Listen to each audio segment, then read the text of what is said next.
Welcome, everyone, to the 2022 Smark Out Moment End of the Year Awards AEW edition. We've done the WWE side of things with our 3 previous Technical Skills Awards, Writing Awards, and Performer Awards over from World Wrestling Entertainment. So we're going to shift our focus over to All Elite Wrestling, talk about the best and the worst that happened this year in the company, all the shows, all the performers, and everything else in between. I am your host, as always, Tony Mango. Joining me, as always, are Callum Wiggins. Which awards? It's the TNI ones. That's what we're doing. And Robert DeFelice. I'm so excited to talk about the great run that Bobby Roode had this year. We got beer money to talk about. We got people from New Japan.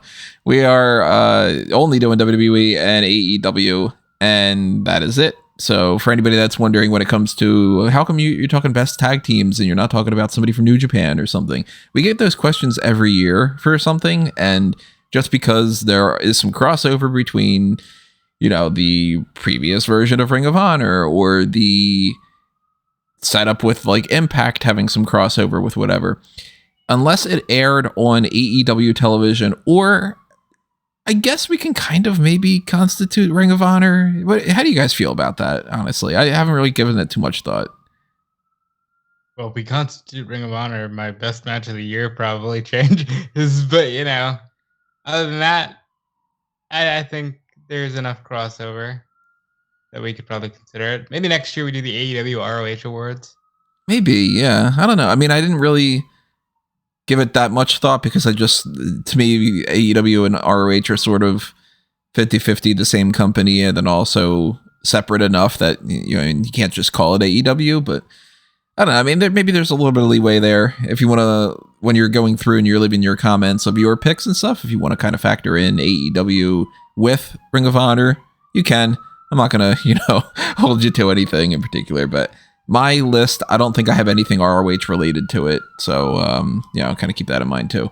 But I do want to know what everybody else has to say as far as the potential choices go for what you guys listening have to say. So keep that in mind. Also, we want to know what you have to say when it comes to the end of the year fan feedback survey, not the fan feedback survey. I don't have that accent. For the form that you can see of a Google form that's on the sidebar of smarkoutmoment.com right now. Fill that out and let us know what we could do better, what we could do more of that you already like going forward in 2023, because we would definitely like to improve and to do some better stuff going forward. Also, keep in mind, if you want to support us, there are a lot of different ways that you can do it, including just that like button and the fact that you're listening to this alone. Watch time is also great. Subscribe to the channel if you haven't done that already. It has the share button if you want to pass this along to anybody. But in particular, consider donating to the different tiers that we have for the Patreon or the channel membership on YouTube, because even $1 a month can go a long way in boosting my morale, at least, or just helping us keep the lights on. The more people that do the $1 a month thing, the more that we can bring you guys. It's just a matter of fact. You have to spend money to make money, and if I don't have the money, then I can't spend it to be able to do better things and to bring you guys more content and upgrade equipment and kind of take my attention away from things that are preventing us from doing more podcasts or doing more articles or switching over to WordPress, which would be a lot better. I would love that. Yeah. So if you want to get the access to the Darkcast tiers or the Pick a Poison tier where you can request certain things that we haven't done necessarily, then start browsing that. If you want more information, let me know. Also, if you want to pick up some merchandise, pick up stuff on Redbubble or TeePublic for Smark Out Moment, Fanboys Anonymous, or A Mango Tees, and it's all going to funnel back in to what I put into the websites. So, the AEW Awards are operating on a similar wavelength to the WWE ones, where we have the technical skills, the writing side of things, and the performers. And we're going to start things off with the technical awards here. Now, the set of awards we have are exactly the same here for AEW and WWE. When we get to the writing awards, it's going to be slightly different. Performer is going to be slightly different as well. And if you have not checked out the WWE side of things, then a little bit of a breakdown of how this is going to work is we're going to give our best and our worst for these different categories On YouTube, we're going to have 3 separate videos on the audio only feeds like Amazon Music and Spotify and all. It's going to be one stream, and I'll be editing that to make sure that you don't get the overlap of us doing plugs and everything like that. So whatever you're listening to it, thank you for listening. Strap yourselves in because we got a lot to talk about here. Starting off with these technical skills awards, we're going to start off the way that we always do here with the best and the worst entrance of the year. Self-explanatory award. For the worst, I am going for one of my generalized terms of AEW dark competitors because I don't know who they are. They have terrible entrances. They mostly don't get an entrance. So, the hell with them. That's a lame answer. I get it. There's too many people that, like, if I were to try to pinpoint one of them, I'd have to go back and watch AEW Dark, you know? So it's like, all of you, you're all crap when it comes to that. Generic music, not memorable. Sometimes they don't even say their names. That's where I'm going. What about you guys? I think there's an obvious well, there are 2 ones that stand out to me, which is first of all the final entrant for the All Out Casino ladder match, because that was just confusing, just a guy in a mask coming out and just, you know, everyone else, like this group of people that we hadn't seen in a collective together, just beating everybody up and then just allowing a mask guy to come up and claim the casino chip. I just don't think that was very well executed, but it was made up for later in the night.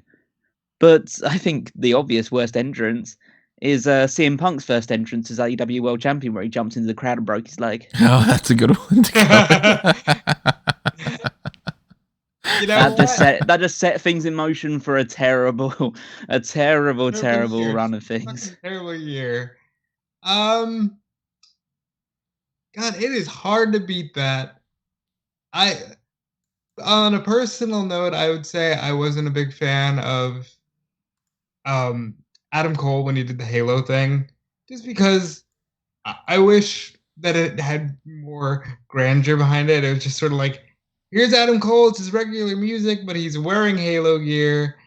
I wasn't a big fan of that. And there was one Thunder Rosa entrance, I think it was I want to say it was Double or Nothing, where she like really hyped up her, like, oh, you're going to love this gear, this is going to be crazy gear. And I just felt it fell flat, but fuck it. I like Callum's answer because he's absolutely right. CM Punk diving into the crowd during his first World Championship entrance. I mean, fundamentally, it is hard to beat that just because it set a chain of reaction for some pretty bad things to follow. That's true. On the good side of things, though, the best entrance I have is the Acclaimed. Their act is great in the ring, of course, and, you know, they can cut some good promos outside of that, but the highlight typically is the rap that happens when they're doing their entrance. And it's great. Fuck that. There's 2 that come to mind, and before November, my answer would have been CM Punk Revolution entrance, where he comes out to the AFI song and he's wearing his Ring of Honor gear, because that was a goosebumps moment. But the answer here is the Elite at Full Gear with Carry On My Wayward Son. That image of them with the pyro going off and the silhouette, that's an iconic image now in the history of AEW, and it's them. So if we were just going by more general entrances, or some people that have really good, obviously the Claimed is up there, but I think that the 2 people that have the best consistently good entrances are Jade Cargill, because she just looks like she just looks like she owns the place as soon as she walks in, and FTR, because that music is great. Yeah, the best entrance music. And but in terms of just individual ones, I almost went with William Regal's debut at Revolution. It's not really like an entrance, but he walks in, he comes in. That's how he enters AEW, and he just takes Moxley and Danielson to task. But my favourite entrance of the year was the Babyfaces team's entrance at the Anarchy in the Arena match, because they just play Wild Thing for about 5 minutes or so. And the best part about the entire thing is that they play Wild Thing for a little while, and then the song ends, and then they restart it again. And it just keeps going until Chris Jericho takes it out. And it was just, that was so much fun. Yeah, that was a great match. That's a match that we're going to be talking about for match of the year definitely. For me. Moving over to the clothing and ring attire and outfit and, whatever you want to constitute all that stuff. I've never been able to figure out exactly what I want to call that award because it seems like ring gear limits it to just the ring gear. The clothing seems weird. I don't know. But you know what I'm talking about. It's the stuff that they wear. So on the worst, I have two that I don't know which one's more offensively bad. Because one of them, I feel like you should be better off than this, but it kind of fits your character. And the other one is one I'm leaning a little bit more towards. So right now, my runner-up is Eddie Kingston. Because his ring gear is just awful looking. But I feel like that's part of the charm, kind of. So I think instead I'm going to go JD Drake. I think I see a theme here, but I'll let it go. They're just, what are they? Just like the big indie guys that kind of don't look like they've made it yet, even though they have? Sort of. And JD Drake is like, your gimmick is kind of, I don't know, you're like part of the wingman thing, but you're kind of looking like a slob in some ways, but they're not going into that a whole lot. And if you're trying to go for like the old school wrestler type, it just looks bad. Like there's more flattering outfits where there's more gimmicky ways to like turn into the skid. Like you're not doing either one of them justice, Yeah. I guess I get you. I hear you on Kingston, but since that is part of his charm, I'm not going to pick that.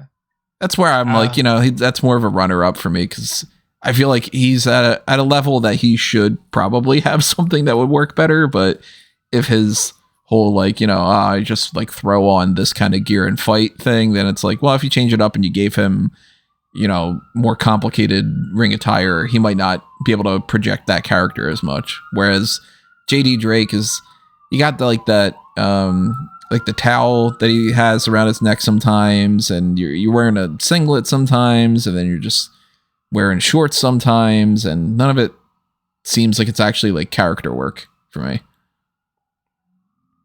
I hear ya. On the same level, but I don't like this person as much. I think I've hit my fill on Cutler with the mask and the onesie, and not the onesie, but like the the little like tracksuit. I think I'm good on Brandon Cutler. Hopefully, when the Elite go full babyface, he will kind of just wear more normal clothing. As much of a great year that he had overall, Chris Jericho wore the Painmaker stuff at some point this year. And the Painmaker is terrible. Stop wearing Painmaker stuff. You are not cool. Please don't make that movie. We don't need to see that movie. We need to see the movie. Fuck what these guys are saying. We need to see the movie. I don't know. Henry Cavill's looking for work. Weird weird role for him to play if that would be the case, but hey, stranger things have happened. So on the good side of the ring attire, clothing, whatever you want to call it, award, I have a lot of Jade Cargill written down. Yeah, I bet you do. There we go. Yes. In fact, I have 6 options right now. 4 of them are Jade Cargill. Her Mortal Kombat one from Revolution, her ring attire from Double or Nothing, the She-Hulk one, which is my least favorite of them because the paint that they use, like she didn't really look all that green, from All Out, and the Chitara one from Full Gear. But I've never been like a Thundercats guy, so that doesn't work as much to me. And the 2 other ones being Tai Kanchi or Tai Mello now as Maleficent for Double or Nothing. That was really cool. And the one that I'm actually probably leaning more towards going is Penta's Joker outfit from Full Gear. Nice. Those are all great choices. Jade Cargill, on Wednesday, November 30th, came out wearing money. And boys, I gotta tell you, my other two options are CM Punk at Revolution with the RH gear and CM Punk at All Out with the white Chicago gear that he bleeds all over and then is cranky, tired, and works with children. And that's iconic gear for wrong reasons. But I'm going to go with that Jade Cargill money outfit because, my lord. That's a really good option. That's definitely in the mix. Yeah, I've gone with like three people that consistently have good or interesting attire rather than like one that stood out entirely. And that's Pentagon, because he has great attire. The joke stuff is great, but then also he was Penta Oscuro for a while as well. And that was a cool new like mix up of the look for him. And then Thunder Rosa. Thunder Rosa always puts like a lot of effort into her attire, especially for big matches like the one that she had with where she won the title. Like she does put a lot of her thought into it, but of course the winner's Jade Cargill, because she looks like money, she sounds like money, and she wore money. Like, yeah, it was amazing. And also she has clearly like a nerdish instinct to her to doing things like the She-Hulk and Thundercats and all this stuff. It's Jade Cargill's great. Well, let's make that a trifecta then, because I had ultimately decided if I've got Jade Cargill on here for like pretty much constantly, she wins by, if not quantity, then quality. Shout out to Ty and Penta though, because they do some good stuff. Let's go to award number 3 here, signature maneuver. Now this doesn't necessarily have to be their finisher. It could be one of their setup moves. It could be like a taunt move that they do, but it's something that's like, I mean, the idea behind signature maneuver, it's theirs. So it's something like, hey, Orange Cassidy does the orange punch, and you've got like the V trigger, and you've got the Meltzer driver, and like whatever that you can tie specifically to somebody, and that move is on the positive or negative. And I could just go with like, hey, the worst is all the ones that I don't even know, because it's one of those things that it's like I couldn't tell you the finisher for, like, I don't know what Abaddon's finisher is, and I don't know what. Honestly, at this point, a lot of the names that are big names, I couldn't even tell you their finishers. Like, I can't tell you Jamie Hayter's finisher. I'm blanking on that. I don't know why. Isn't the Rainmaker? For Hayter? Oh. Yeah. No idea. So it's like, I can't remember what she calls it, but it's the Rainmaker. Yeah. Yeah. So like any of those moves, of course, are always kind of blah to me, especially if it's something like I do a clothesline, or I do a DDT, or I do a Shining Wizard. Like I want people to have like good moves, like the One-Winged Angel. But the fact that it's such a prominent move with such a prominent person on the roster, and that I've always hated it, I'm going to once again give the worst to the Judas Effect. I hate it. It's just this weird elbow. And whenever it ends a match, I always feel like it just kind of comes screeching to a halt, and it looks bad. I don't buy into that being something that he can actually knock people out with. And why doesn't he just do it from the start?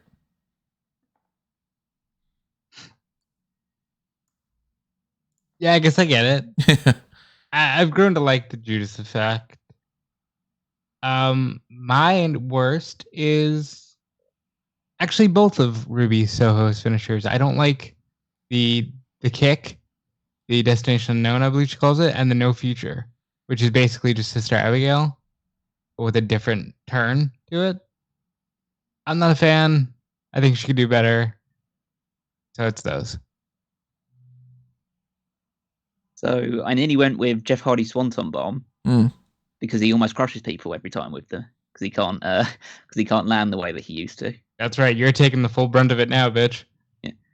But the worst signature maneuver, of course, is CM Punk's Buckshot Lariat. I mean, if you constitute CM Punk's version of that, then it's easily the worst. Yeah.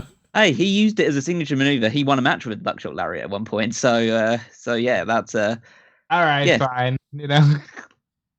Again, another thing which led to a very difficult period for AEW, his decision to use that move. So yeah. I got a feeling we're gonna have a lot of CM Punk talk on this year. listen, this is probably actually the most negative. Well, there's going to be a couple of other things, but I'm not going to get as negative as some people might do on this platform. I mean, I've got more things written down. I'll spoil it. I got more things written down on the negative side for CM Punk than I do on the positive. That's for sure. Oh yeah, I'm pretty sure most people would. Yeah. Now, on the positive side of the signature maneuvers, I don't know if there's something else that I'm forgetting that you guys might say. Then I'll go, oh, you know what? I'm going to change my thought on this. But the only one that I had written down for the longest time, and I didn't think of anything that I could have. I mean, I wrote this down a while back. And when I went back into my notes, I'm like, I honestly can't think of another one, is the Lockjaw. I think it's a good finisher, and it makes a lot of sense. It's got a good name to it, and, she's a dentist, so of course that works in with that. It's just kind of perfect in a way. So there might be a more bombastic thing. There might be something that popped up this year for the first time that was like a big wow effect or whatever, but I really like how simple the Lockjaw is. I can agree with that. A couple for me. I like Claudio's swing, which should get a mention anytime you talk about moves because it's a super cool move. I like Dax Harwood's sharpshooter. I think him and Claudio do the best sharpshooters in wrestling, including anyone related to the Hearts at this point. But for me, the best signature move is probably either Hangman's Buckshot, because even though I think it's a little silly, it pops people and everybody gets excited for it. But I'm going to go with the Bulldog Choke John Moxley, because I think that shit's just super rad, and he delivers it with such force, I really like Moxley this year, as I'm sure we're all going to talk about at some point. Yeah, I had a few options listed. Buckshot Larry is a big one because I think that it's again, it's a little bit silly, but I like some of the ways that Pate does it, like the one that he hit on. I don't know whether it was this year, but the one he hit on Lance where he goes over the referee. I think that was like at the end of last year. The one that he hit on what? Your connection kind of... Archer. Yeah, the one that he hit on Archer. I think that was late last year. Like one of his title matches in that where he goes over the referee and hits it on him instead. But yeah, but that's definitely up there. I have to mention, as I did last year, the Darby Allin suicide dive. Yeah, because he makes all other suicide dives completely pointless. Because he just hits him like an arrow. I really like Will Hobbs' Spinebuster. I think he hits it as good as anybody that I've seen in a long, long time. And he beats people with it. Yeah, exactly. That's also, that's great. The Hurricane from Eddie Kingston, the spinning back fist. I just like it. I like the one that he hit on CM. Again, that was late last year as well, but the one that he hit on CM Punk. But I think that I can get more on board with the spinning back fist than I can the Judas effect. Yeah, I don't like the spinning back fist either. I don't like those MMA, like you can catch them with a punch or a jab type thing. Moves actually do knock people out. Yeah, I mean, that fundamentally for like a boxing thing or an MMA thing, I get that it makes sense. And the same for like an arm bar is like, devastating in that. But then I'm like, pro wrestling, it doesn't translate the same for me. So when they do like a spinning back fist, I'm like, all right, why didn't you just start the match and spin around and do it? Or why don't you just slap them anyway? That doesn't seem the same. Yeah, and then there's to be fair, we have to mention the fact that this was the year of the hammer and anvil elbows. Yeah, I almost everyone in the Blackpool Combat Club does the hammer and anvil elbows. But my choice is the Powerbomb Symphony. That's a good choice, yeah. Super over. Like the crowd gets super into it, especially earlier in the year when Wardlow was just white hot. Like every time you hit that powerbomb and just go over and over again, it would just get louder and louder in the crowd. So yeah, I'll go with that. And who doesn't love a good powerbomb? Alrighty, well that switches us over into the spot and botch. And this works a little bit differently. It's the best or coolest spot and the worst or biggest botch, not necessarily just best and worst. You know, you can kind of classify it a little bit differently like that. I've got only 1 down for best, but I've got 6 down for worst. And I'm probably forgetting a lot of things either. So what the hell? Let's just let's do the flip side of it.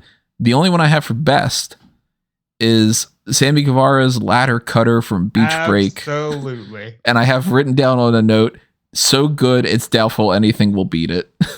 And I never read that up writing anything else. That your pick too? Nope. Oh hell yeah. I mean, he slammed Cody Rhodes out of the company. So, you know, like, yeah, that was fantastic. Do you have any other options for best, Callum? I mean, that's probably going to be the eventual winner for me, because that was the peak of Guevara's year, and that was probably the last moment people loved him. Was that cutter? But I think that you also have to mention, even though it depends on what you classify the spot, but I think Wardlow turning on MJF. I know that's kind of more of a moment, really, but the idea of him just teasing that he can't find the ring and all of that other stuff, I just think it's how you classify it. It's almost the same way where I said like one of the best spots of the WWE one was Cody Rhodes taking off his jacket. Mm-hmm. Like, it gets a reaction, and it's a spot that it was a spot that was planned. I'd call it a spot. And I kind of, yeah. So I might go with that just because I think that got I don't think it got quite as huge a reaction as Sammy Guevara, but yeah, that move was, in terms of just like pure wrestling moves that got the crowd off their feet, then yeah, that's Sammy Guevara hitting the. Oh, actually, there is one other option that I just remembered. Claudio spinning Chris Jericho on top of the blood and guts cage. That was terrifying. Yeah, I'm surprised he didn't tap. Should have thrown him. but yeah, that was just like a really cool visual as well. But I'll go with the Sammy Guevara one. It's probably the only time I'll say anything positive about Sammy Guevara on this one. So, all right, there's your first 3 for. No, we Jade Cargill was our first for the clothing. They both deserve it, really. Yeah. On the worst though, for the botch side of things, here are the 6 that I had written down. I'm not sure which one I'm going to go with, but I am leaning towards one more than the rest. So I'll probably end up, we might end up being in agreement on this one. But I wrote down Brian Pillman Jr. fails at his springboard. That Malachi Black thing. Oh, okay. Yeah, that one was pretty bad. I have, the way that I worded this is kind of funny. AQA decides not to jump off the turnbuckle in her match against Jade Cargill. I wish I remembered it. Terrible match. I think that was like the match that made her just decide that she doesn't even want to be wrestling right now anymore. I have Marina Shafir's promo. We're going to talk about this a couple times more on my worst list. You guys know which promo I'm talking about? Was that the one where they all announced it? Was the big... You don't know me. You know me. No, I don't remember that at all. No, it was a big shouty one that she did. I think it was even after it was like after a Nyla Rose match, and she just gets the microphone and yeah, I think it might have been after like a Dark or something. Yeah, she like completely forgot the simple lines that she was going to say, and it's just horrendous. I'm going to talk about it a couple more times. I have written down Ruby Soho gets dropped in her head and then gets her nose broken. There's just 2 things right in a row on that one. Yeah, that was quite hard for me, that one. The Ruby Soho concussion and stuff. Yeah, that's terrible. And then I've got down as a lump sum, and this is the one that I'm going to go with, and you're going to hear it more often. We've already talked about it. CM Punk injures himself twice, stage dive / continually failing the buckshot lariat. I think if I had to simplify, I'd personally go with the lariat, but I understand everything else as well. Mm-hmm. There's CM Punk in general, but yeah, if I had to pick like one specific botch, it's the buckshot lariat one. I think there's another specific botch that I'm actually going to go for related to that, which is Tony Khan refuses to stop CM Punk with a live microphone. That's kind of funny. That whole you repeat yourself. to me because you gotta, everything. Callum, you got to repeat yourself. Your connection is spotty still. Yeah, you said that whole, and then it kicked out. Yeah. Okay. I can't do anything about it, folks. I apologize. Yeah, ever since moving, his connection's been pretty bad, but that one that completely cut you off. Okay. Well, I'll say that the press conference itself was obviously the biggest disaster because I think everything up until that point could have been at least salvaged or repaired. At that point, it was the point of no return for CM Punk and AEW. Because the year itself for him post winning the title was bad, and obviously due to the injuries and everything surrounding that match with Moxley.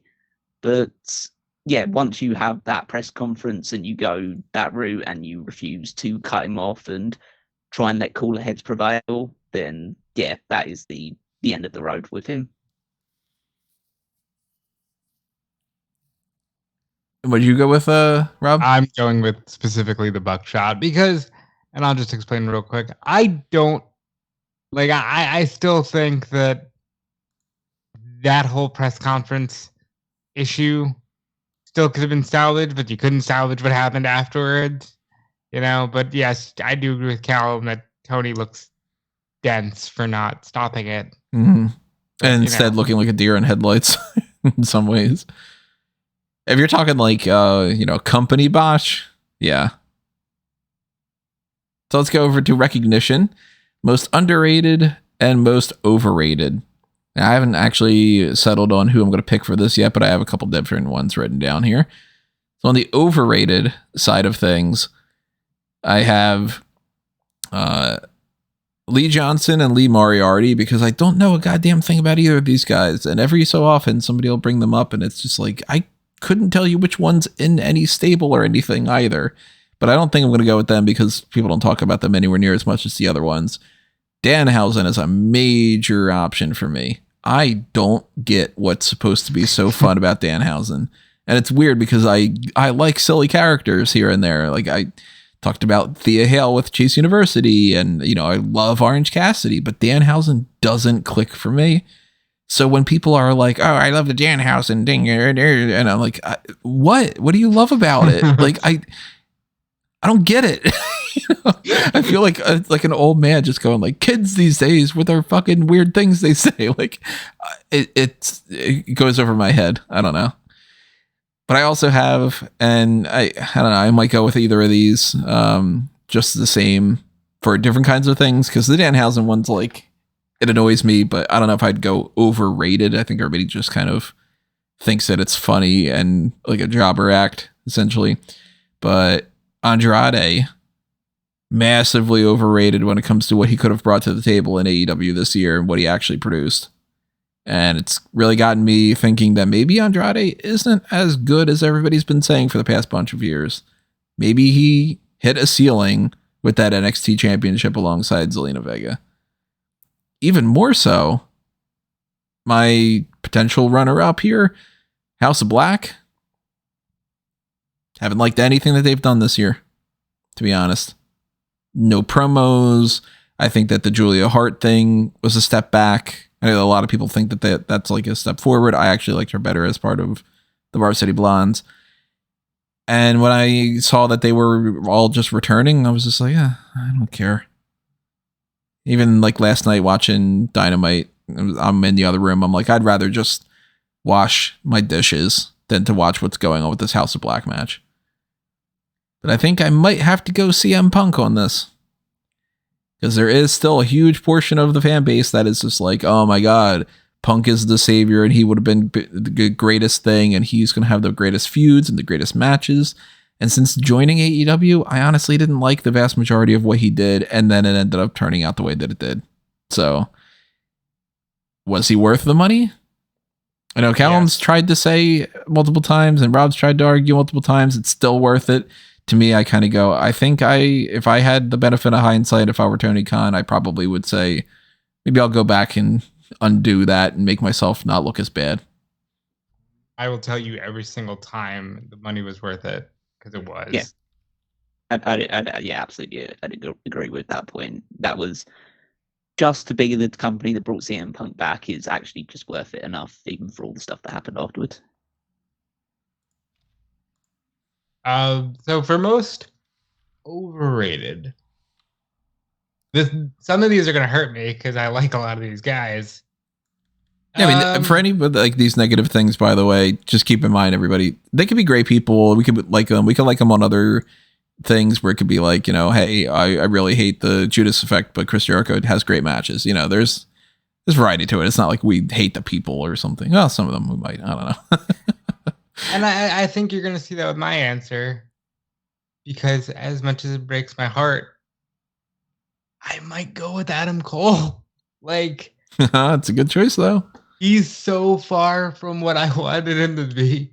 He's so far from the NXT Adam Cole.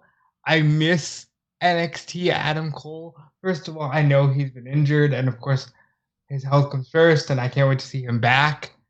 But, like, he lost to fucking Orange Cassidy this year. And forgive I know that Orange Cassidy's super over and yada yada, but, like, he lost to Orange Cassidy. And then maybe that Friday or the Friday after said, I'm going to be the world champion. And all right, I'm on board. Cool, let's get Adam Cole the world title. And then he loses to Paige twice. And then he sort of has to sit on the sidelines. He does get the Owen Hart win. But ultimately, does that even matter? All of it kind of amounts to, we think he's something, but he didn't live up to the potential for me. So that's definitely high up there for me. There's also, you'd be remiss if you didn't say CM Punk, even though I'm fully on the side of Punk was absolutely worth it. Punk did a lot of good for that company that I think gets swept under the rug because of the theatrics and how he left.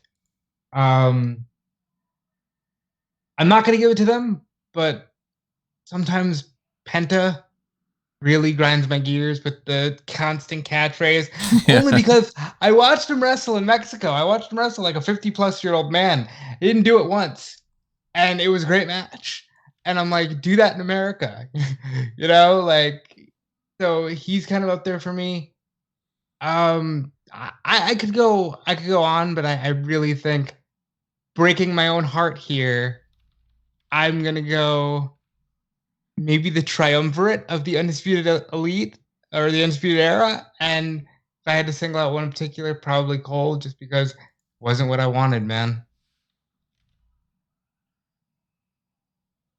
So I kind of centered it on three people. I guess bronze medal, Ruby Soho. Yeah, good choice. Yeah, just hasn't lived up to the hype of coming in, and part of that is on the booking. Part of that is just I just don't think that she has the same groundswell of support. And you look at Toni Storm came in this year and absolutely killed it in her matches and opportunities and got rewarded for it. I think Ruby just hasn't clicked the way they would have hoped. Runner up, echoing something that Tony brought up, Andrade. He just isn't it. I think Rush outperformed him this year, and I think a lot of people wouldn't have expected that. And yeah, he's just been whiny and very, I guess he hasn't been outright saying I want to leave AEW, but he's doing pretty much everything outside of that, it feels. So he's at least giving that impression more than that he's happy where he's at and all. Yeah, his entire run overall has been a big disappointment. But most overrated, and harking back to what Tony said about people that Tony Khan wishes he could go back in time and not sign, Jeff fucking Hardy. Very good choice. Because people still love this guy. People still say, "Oh, he's always been better than that," and "Oh, he loves to put his body on the line for us, and we're always going to cheer for him or follow him whatever promotion he goes to, or however many mistakes he makes." And yeah, this guy came in, proved beyond a shadow of a doubt that his time is done. He can't do the style that he needs to do anymore.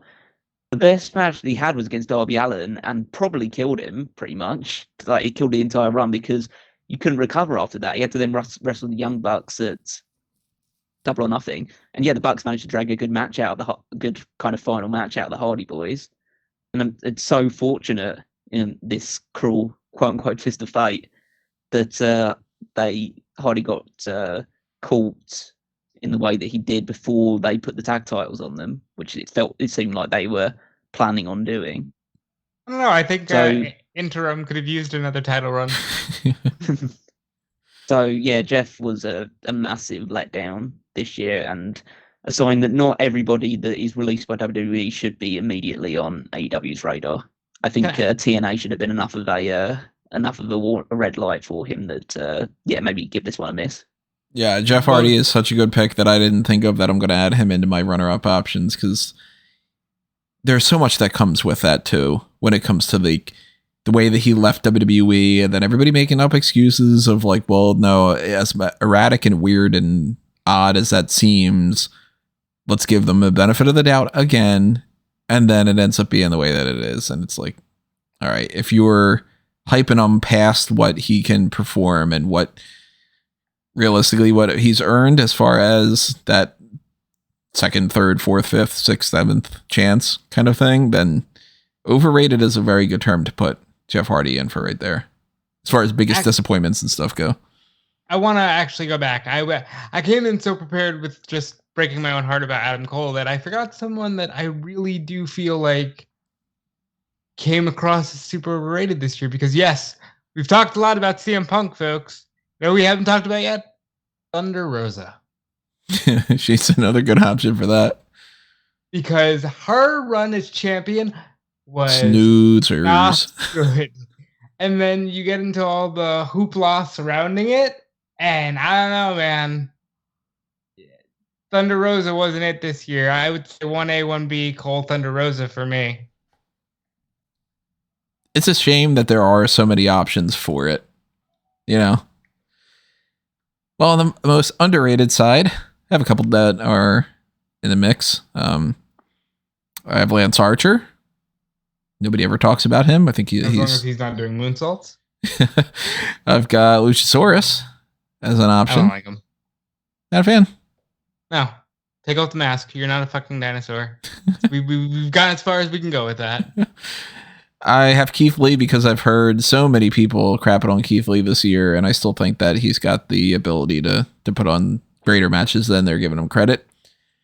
I've got Orange Cassidy perpetually in here because I think that he's one of easily the best performers that they've got. But he did win a championship, so I don't know if I can really constitute him underrated anymore. I used to have Varsity Blondes on here as potential, but then they just kind of fucked off and didn't do anything. So it's like, well, you guys can't be underrated if you're not actually accomplishing anything. So I'm going to go with something that I think is kind of a little bit of a controversial pick, unless you guys end up saying something that makes me change my mind in retrospect. But I am going to go Sammy Guevara. Because despite the problems that he's got with backstage issues and all, this guy's still one of my favorite people to watch in the ring. And it seems like a lot of the narrative has been, I don't really like Sammy, so I'm not going to like his work.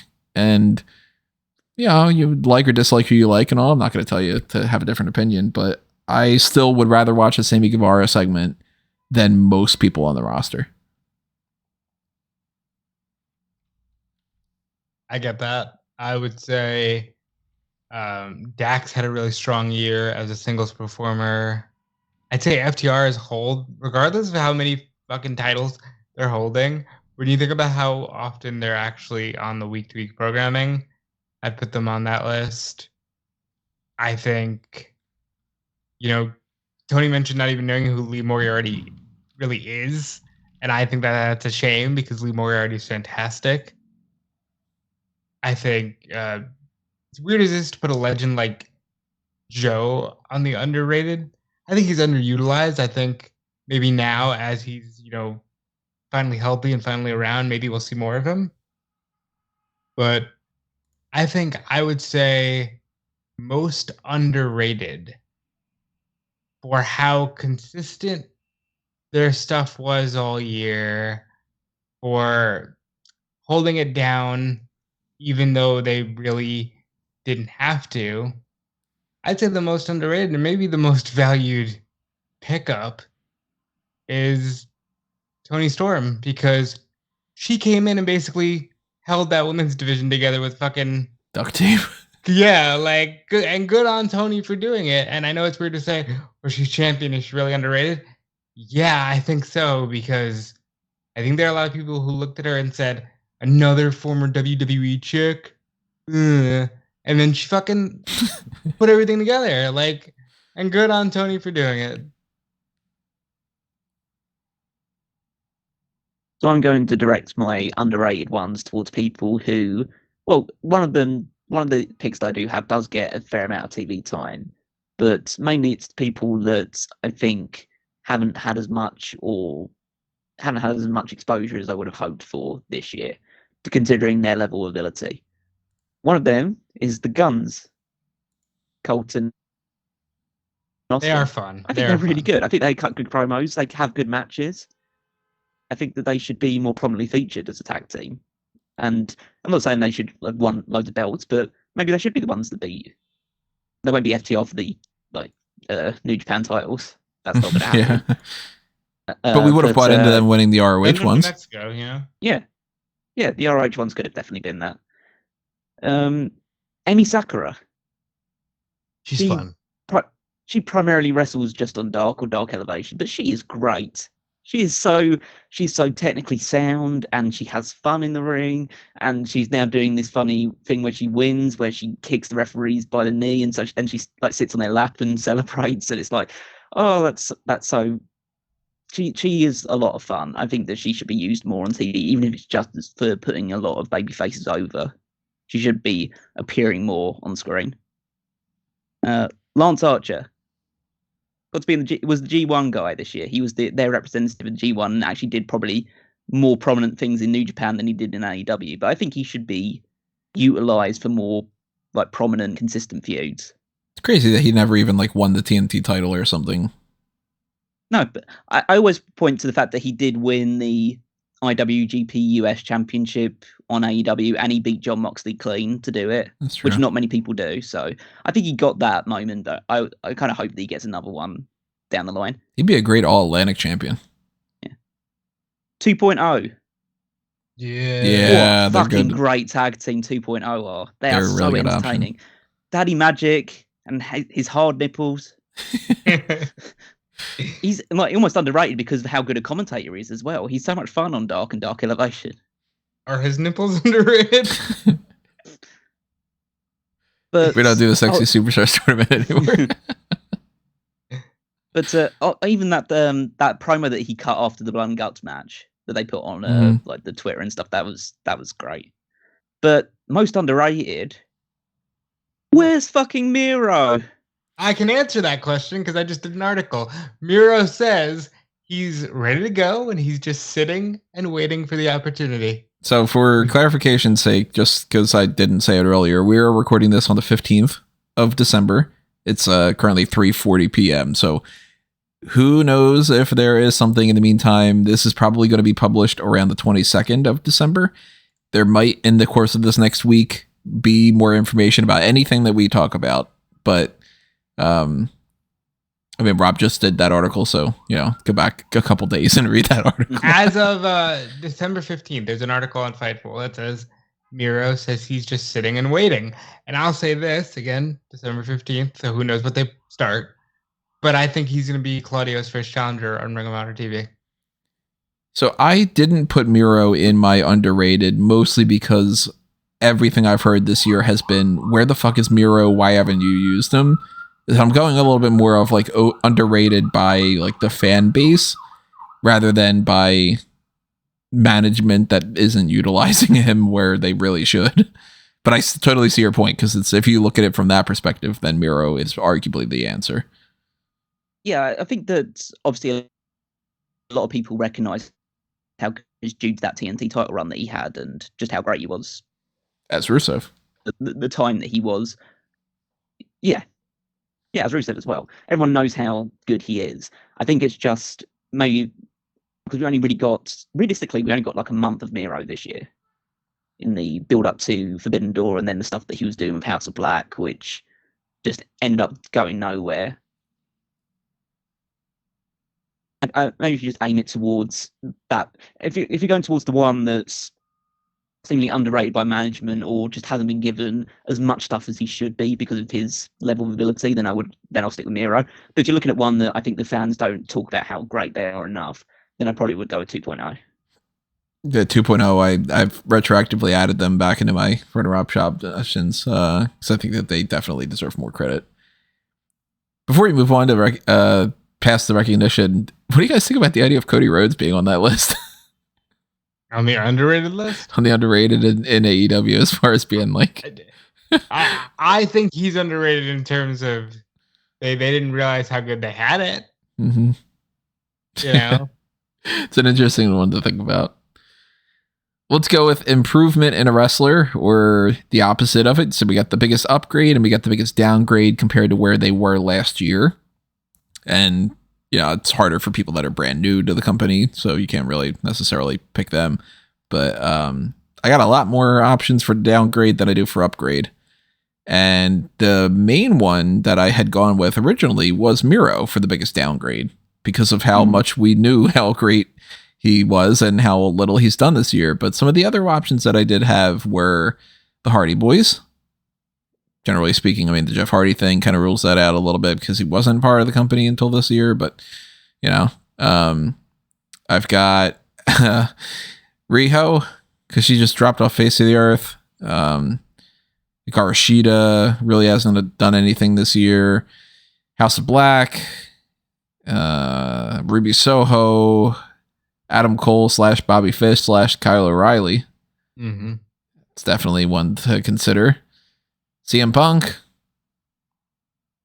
I mean, he won the championship twice, but he also completely botched his whole position in the company and really put a black mark on AEW in general. So I don't know. I mean, somebody like a Ruby Soho, I think I can't really constitute her as the biggest downgrade when she's been just hyped up with a lot of potential talk and not accomplished anything last year or this year. So it's mostly, to me, between Miro, Punk, and the Undisputed Crew.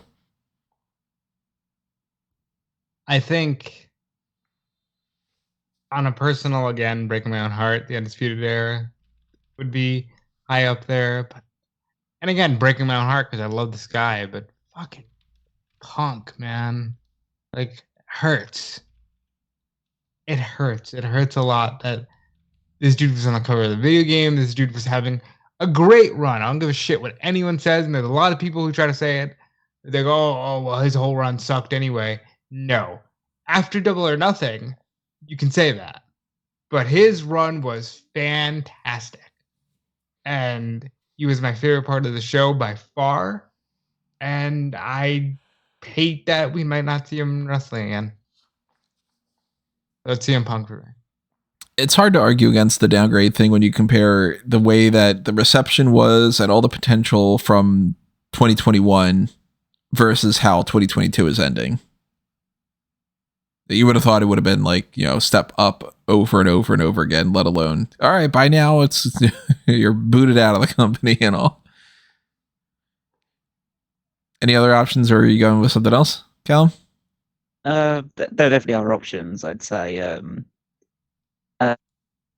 Sammy Guevara is on the contention for this, I think, because I think at the start of, or at least by the end of 2021, he was one of the company's top AE faces, and I think they were really looking towards him as like, okay, this could be a big breakout star for the future. And for 2022, he's right back where he was at the start of 2021, which is a understudy for Chris Jericho. Good point. So I think he definitely merits that. Andrade, just because it just got worse for him. Like it wasn't great at that point, but it still managed to get worse. Best friends are now really relegated to just Orange Cassidy's like pit crew, pretty much. And they were having great matches before that, and they were kind of more prominently featured as a tag team. But now they're just cheerleaders now. Proud and Powerful. We talked about so Are much they in a tag team 2021. now? Are they even a tag team anymore? No, but they were at some point this year. Yeah, I mean, if you want to point towards one, then it's Santana,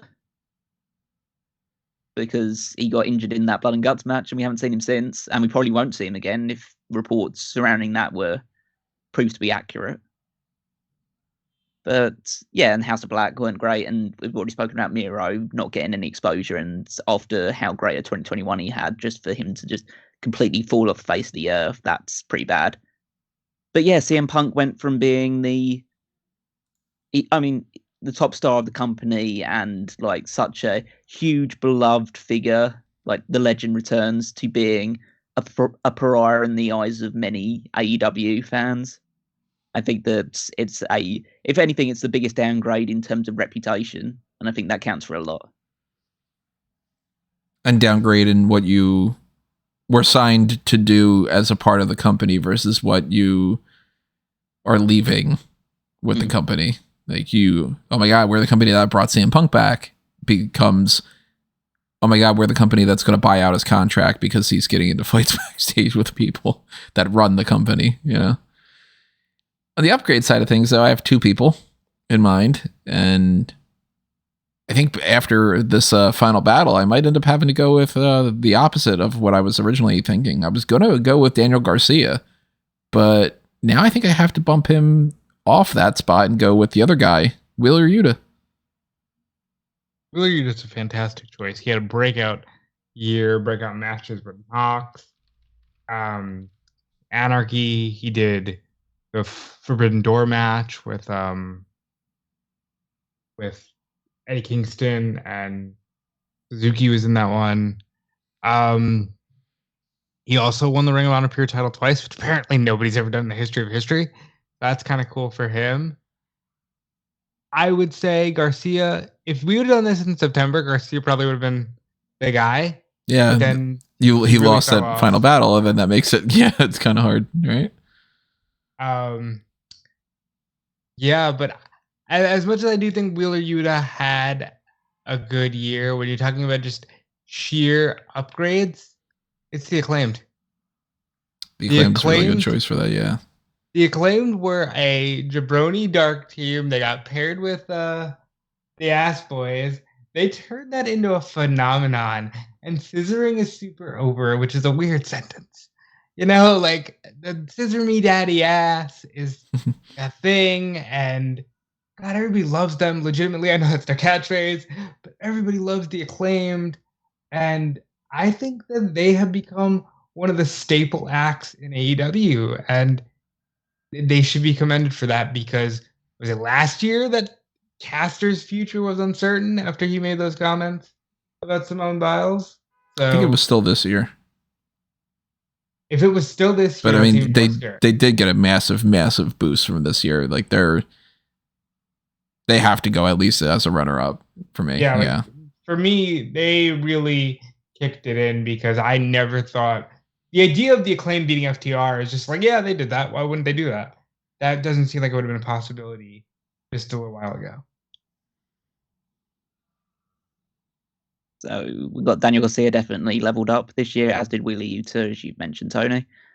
2.0, I think as part of the Jericho Appreciation Society, got, even though I still think they're underrated, they still got more TV time, more prominence. Got to look at Wardlow stepping out of MJF's shadow and becoming a character in his own right. Luchasaurus steps away from Jungle Boy, and I think he works really well as a monster heel. I don't care that he's still wearing a dinosaur mask. Okay. Jamie Hayter. Yeah. Went from being essentially like Britt Baker's bodyguard to being one of the most popular women on the entire roster.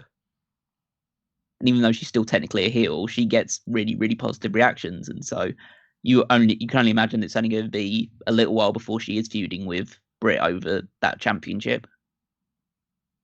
But Rob is 100% right. The Acclaimed are the standout choice for this.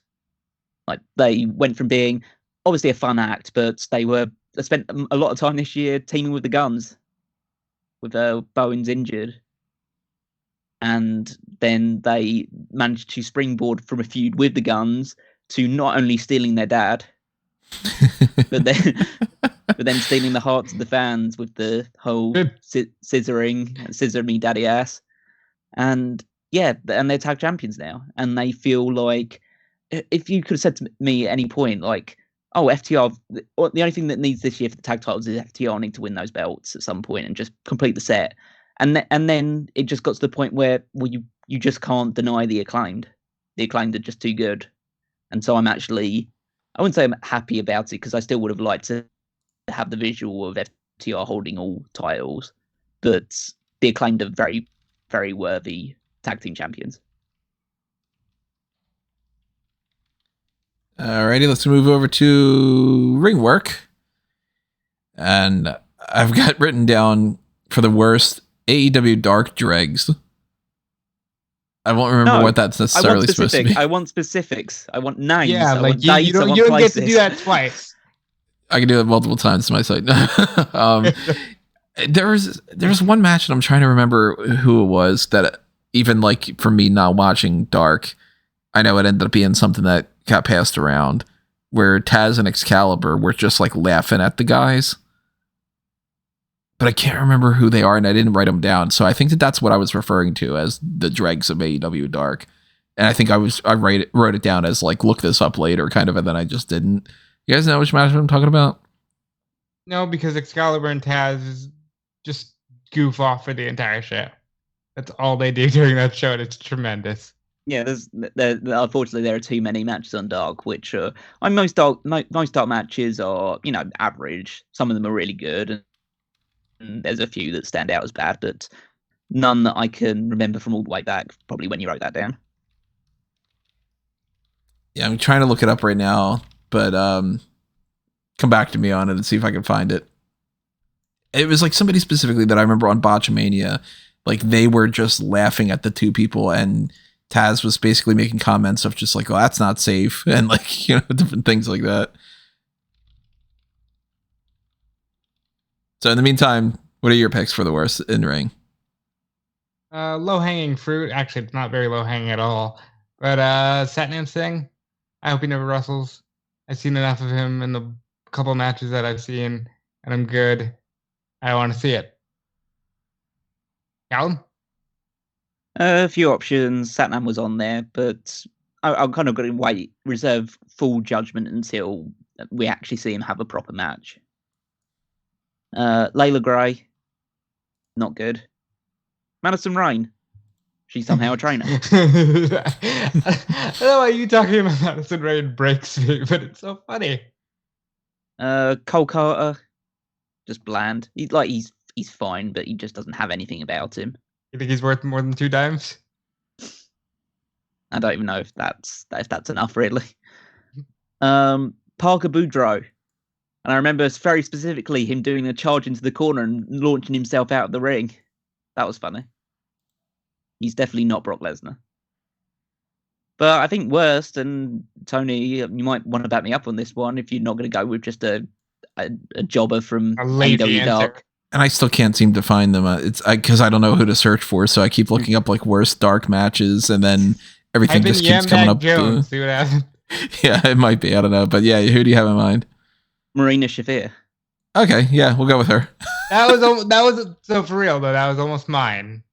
But I thought that you guys were gonna pile on. I didn't want to pile on.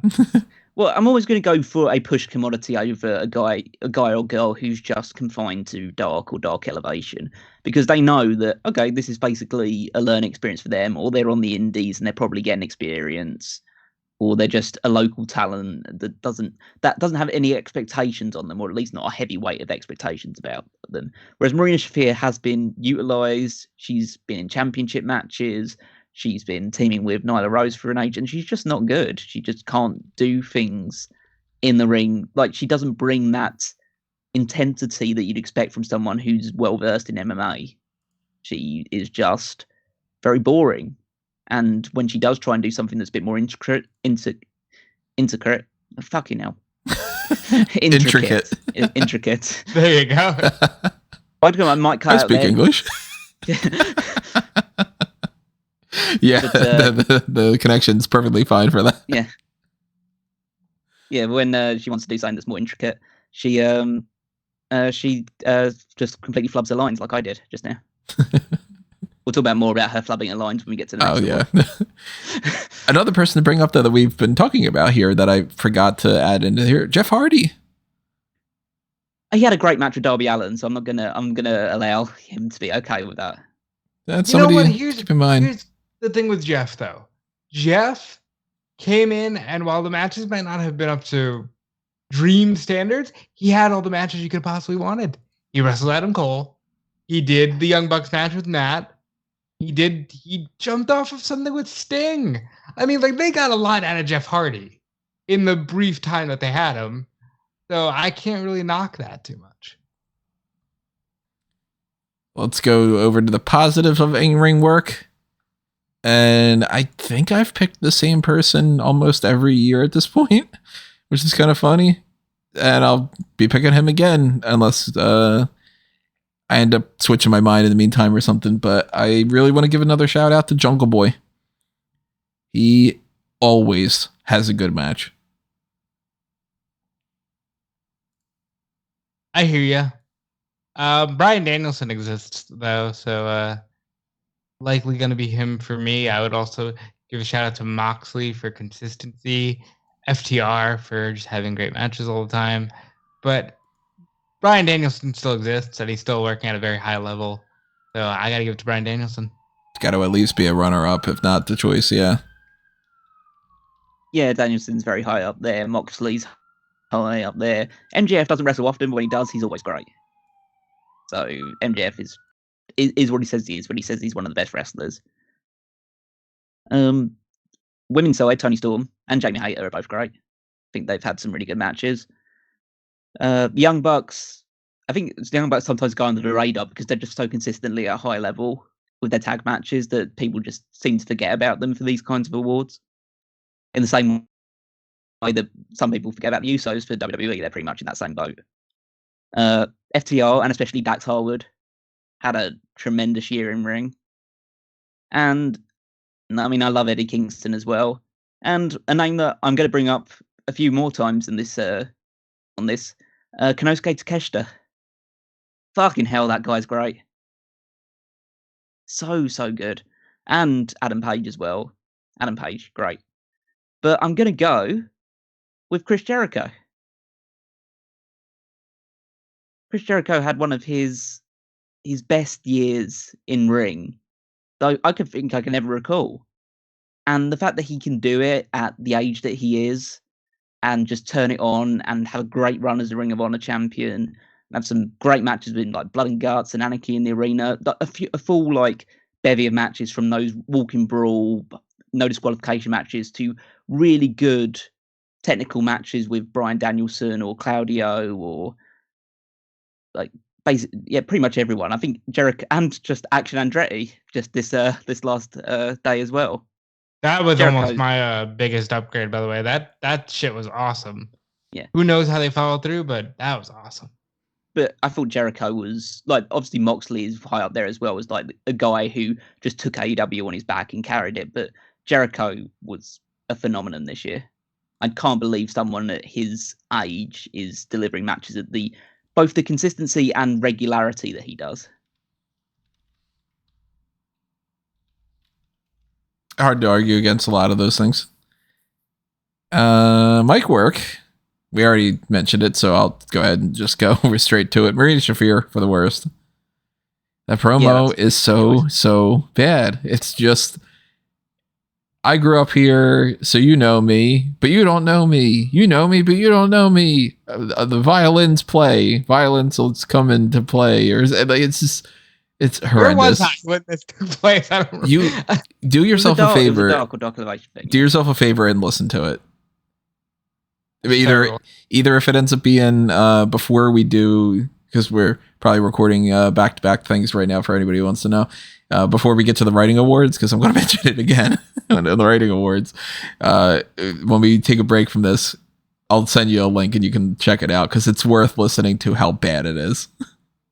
So Mike Work, Marina Shafir, you stood out as cutting the worst promo of the year for me. can I just say Jim Ross? I mean, we'll talk about him when it comes to commentary. He's not. I love JR, but he's not good on the mic. No, but if I'm thinking about it from a promo perspective, nobody really stands out as offensively bad to me. Like, again, I apparently haven't heard this Marina Shafir thing. You know what? In the same vein, Vicky did a promo on Dark where she was like calling them, what was it, the beast problems or something, the problem of the beast or something, and that wasn't great, and they haven't called themselves that, so probably Vicky for me. Yeah, I had 5 choices, and unfortunately they're all women because there was just some bad ones. Because the men on AEW are good; they're really good on the mic. And most of the women are good as well. It's just some of them are bad. And you obviously mentioned Marina and Vicky already. I think Serena Deeb, that promo that she cut, where she on the couple of promos that she cut on Thunder Rosa during their feud. And speaking of which, Thunder Rosa as well. She's not a great promo. No. And Saraya. Saraya's definitely another option for this. Yes. Very rusty. Let's put it that way. She'll get better. Yeah. We hope so. I mean, she has nowhere to go. I'll probably keep it up. I'll probably echo Tony and go with Marina though, because if you can't, we already mentioned how like poor her ring skills. I think her ring skills are, and so if you can't even then compensate for that with being good on the microphone, then it's kind of curvy. Hold on. I think I'm kind of telling. You're watching it now. Yes. She has lost her train of thought. You don't know me. You don't know me.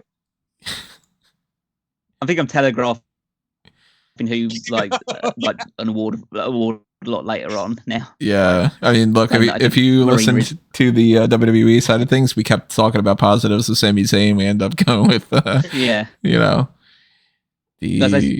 someone's probably the worst in the ring and worse in the mic. There's not really much else they can do. Have you finished the promo yet? All right.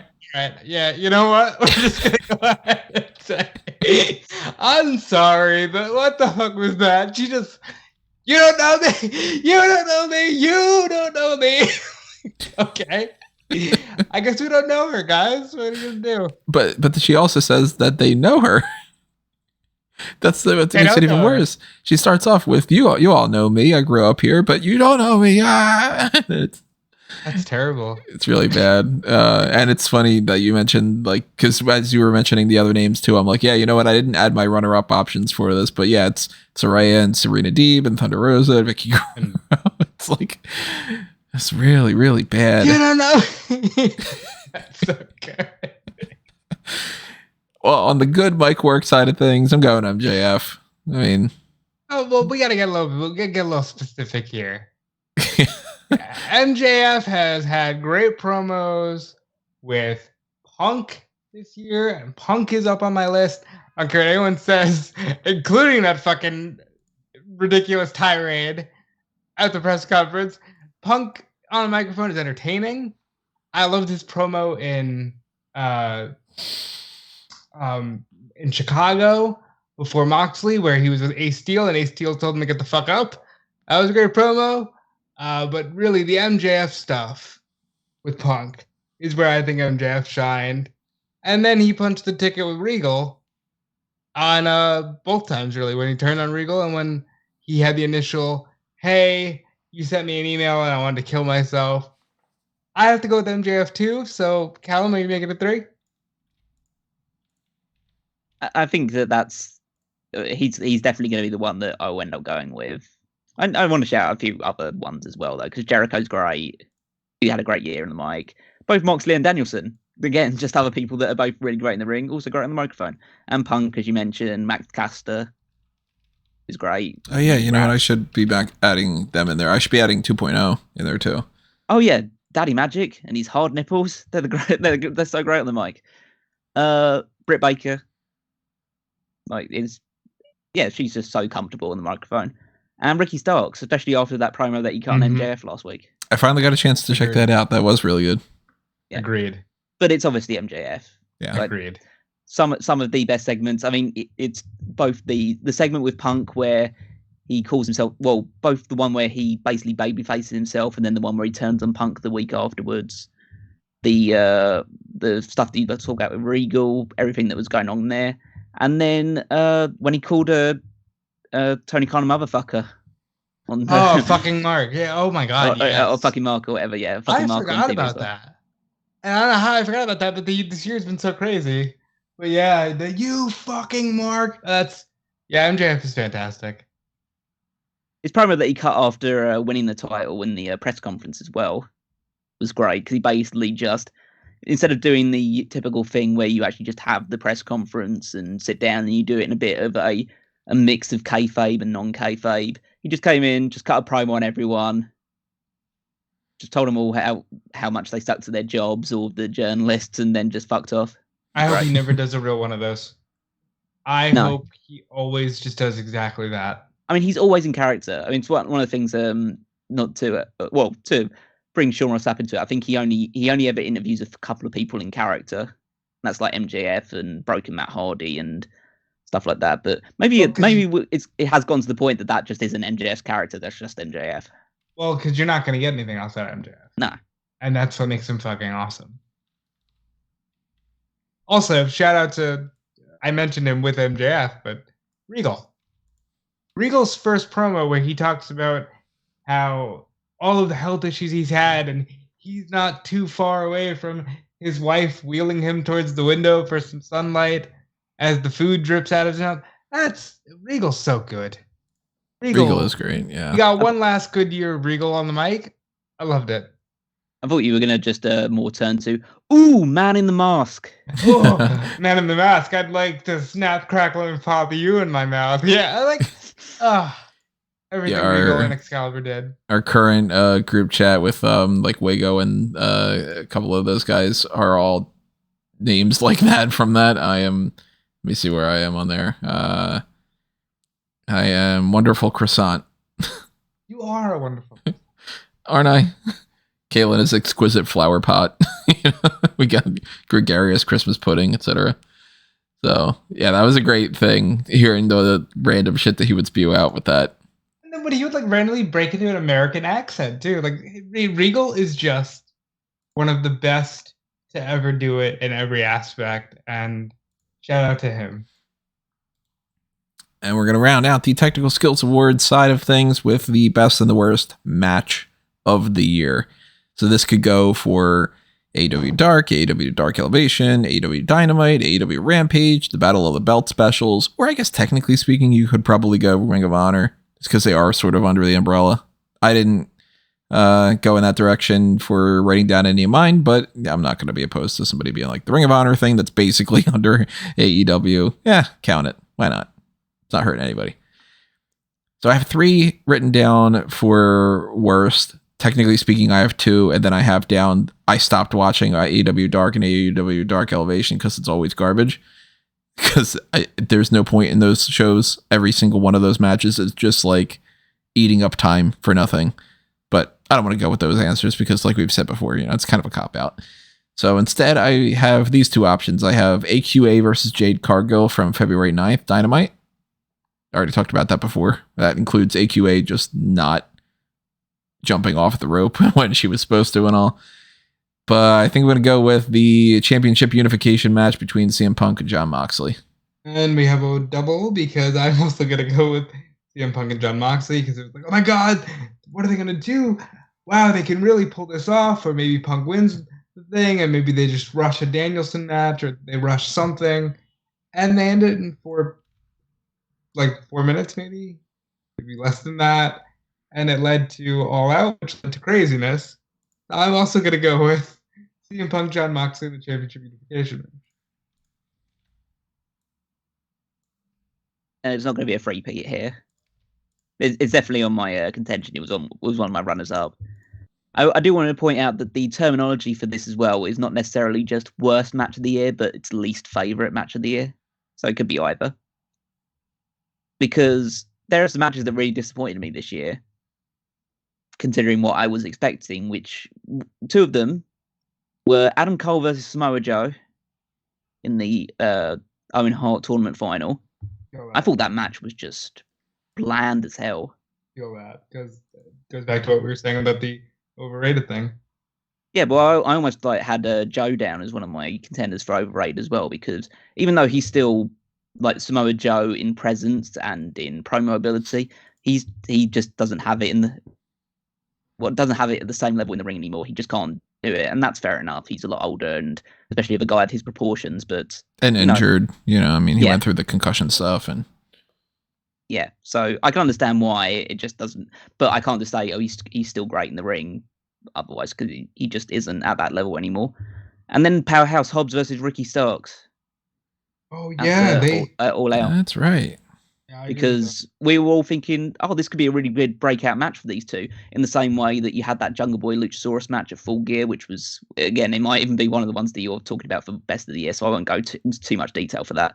But the Hobbs and Starks match just went about 7 minutes, and they got their real match on Grand Slam Rampage, which was a very, very good match. But the whole just like 7 minute squash, it just led us all thinking that Ricky Starks was injured, so they had to end it quickly. But he was fine, and I guess they ran out of time. But it was really disappointing. But my least favorite match of the year: Sammy Guevara, Kazarian, and Ty Mello versus Scorpio Sky, Ethan Page, and Paige Van Zandt from Double or Nothing. What a clusterfuck of a match that was. Because no one knew who to cheer for. Nobody was over in terms of like being a babyface, so you couldn't get behind anybody. Kazarian was the closest thing you had to a babyface in this match, and even then, he's not really someone who was featured super prominently, so that was weird. All of the stuff with basically everything involving American Top Team and Dan Lambert was bad. And yeah, so it was just all over the place, and it led to a really clunky match. And Paige Van Zandt had her debut and was really bad in it. And hasn't wrestled since. Yeah, and hasn't wrestled since. So yeah, that was the standout for me. As soon as that match happened, I thought, well, it's going to take some beating, because even though there are worse matches, I always do prioritize pay-per-view matches that aren't good. Yeah, because it's got more potential, so it's a bigger disappointment. Well, and beyond even that as well, especially with the AEW side of things, you're paying to watch those ones. Yeah. So there's a different level for that compared to WWE, because even though, yeah, you're paying $10 a month for Peacock, but you're getting everything on Peacock, as little as it is, you are still getting all of that stuff. But yeah, you're paying like $40 for a AEW show, and that match is just a big like 10-minute waste of time. Yeah, it's not good. Especially when AEW makes a point to be like, no, pay for the pay-per-view because we're going to give you quality in-ring stuff. It might not have any story whatsoever, but you're trying to bank off the idea of, yeah, but the match will be good. That's what like half of what AEW produces is like, I don't know, this guy against that guy, but the match will be good, right? And then if you get a bad match, then you're like, the fucking match wasn't even good. So you didn't put any effort into building it. And then the product sucked after that. Come on. You know? Like to use one of those food analogies, food can look really good, but what it tastes like actually matters the most. And if you make it look shit to begin with, then it's even worse. But we do have some on the best side of things, thankfully, that end up being candidates for the best match of the year.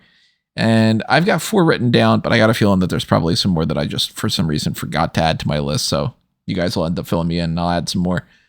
I've got down here Grand Slam Tournament of Champions Round 1 match between Hangman Adam Page and Bryan Danielson from January 5th, Dynamite. Well, stop me if it's your choice. What? Like, can you repeat that? Can you repeat that? Oh, did I cut out for that? No, you said it was the Tournament of Champions, and then you said January 5th. Wasn't that January 5th?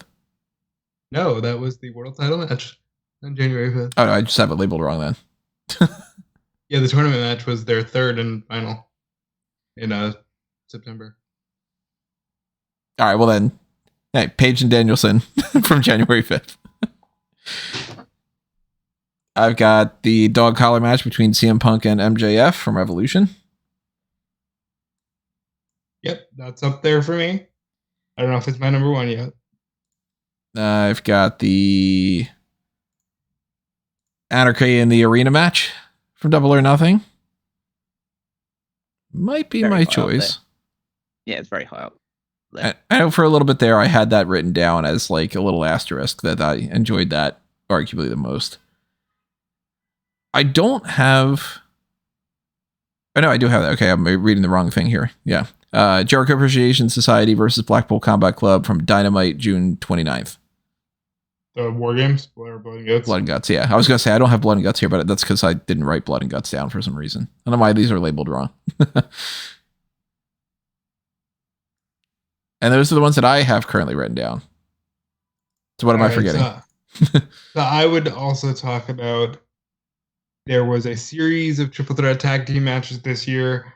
One took place at Revolution with Red Dragon, the Young Bucks, and I believe it was Jurassic Express. And then at Double or Nothing, there was Swerve in Our Glory, Jurassic Express, and the Young Bucks.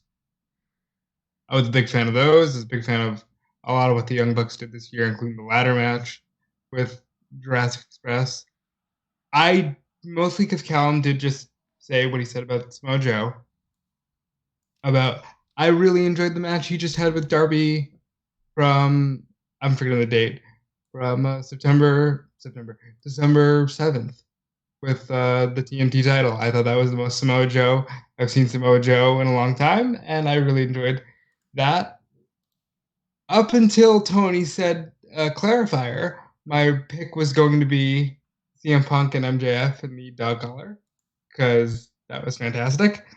But FTR and the Briscoes had 3 phenomenal matches this year on Ring of Honor pay-per-view, and you could really, that's a pick'em, but that double dog collar match at Final Battle was an absolute classic. I suggest everyone watch all 3 in succession so you can see how you can progress a feud with 0 TV build and 5 interactions total. And as long as they're great wrestlers and great characters, they can tell a tremendous story. And I'm going to go with FTR and the Briscoes, double dog collar, Final Battle, Ring of Honor Tag Team Championship as my match of the year. There's plenty of options, and you mentioned most of them already. You got Page and Danielson, as you mentioned. Cody Rhodes and Sammy Guevara. That ladder match, it wasn't just that spot. It was a great ladder match as well. FTR versus the Young Bucks too. For the, I think that was for the Ring of Honor and IWGP Tag Team Championships. That was great. We have the Elite versus United Empire. I can't remember what episode of Dynamite that was, but that was in the trio. It was the semi-final, right? Yeah, the semi-final. That was so much fun. And a hark of things to come when we get to Wrestle Kingdom, which I might even have to include in these awards next year, even if it is a New Japan show, because at least Kenny Omega's going to be in it, so I can somewhat say it's an AEW match of the year. You have CM Punk, MJF, Revolution, of course. Everything the Elite and Death Triangle are doing. Yeah. So it's so much fun. This has been such a great series of matches. I probably still go with the first one as my favorite so far, but it's going to be so much fun, and the ones they've got coming up as well. I know Escalera de la Fuente might set the tone for next year's match of the year very early on. Yeah. We got Daniel Garcia versus Bryan Danielson. I think it was I can't remember again what the date was, but it was the one the tie-in for House of Dragons. I think it was it was a 2 out of 3 falls match, wasn't it? Right, yeah, that was when it was that's when he dubbed himself the Dragon Slayer, and that's the little sharpshooter he does. Yeah, that was really good. Adam Page versus Konosuke Takeshita from May the 18th.